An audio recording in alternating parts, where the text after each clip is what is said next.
करम से करम विधाना हो तवे कुकरम करम से करम विधाता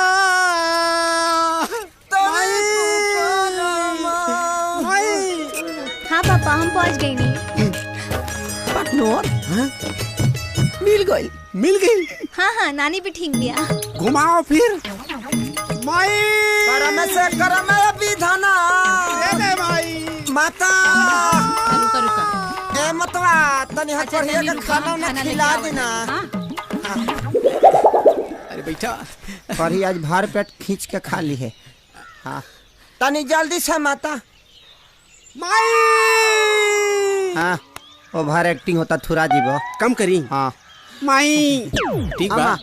हाँ इला अम्मा अम्मा दे दा खाए के कुछ कौना चीज में दी? में दे दा। यही में दे दी। हाँ ला हाँ वही में उछल दीजिए। कोरी हाँ खा लेगा। हाँ कोरी खा आरवा चलो, चल अब के आराम भात से घींचा खा। घींचा। हाँ खा ला। ए हाँ, बबी बबी तनी कोरिया के पानी पिया दी। पूजा पानी ले आवा। खा खा रहे हैं खा कर। खा ली।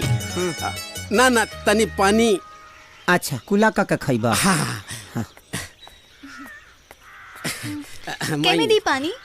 दे दा। ना ना रख गबड़ा जाएगा। तुमको बढ़िया बर्तन में पिलाएंगे।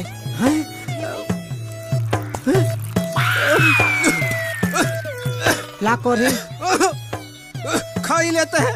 ना पिएबा। नहीं कोड़ की दवाई तो सरकारी अस्पताल में मुफ्त में मिलेला तो जाके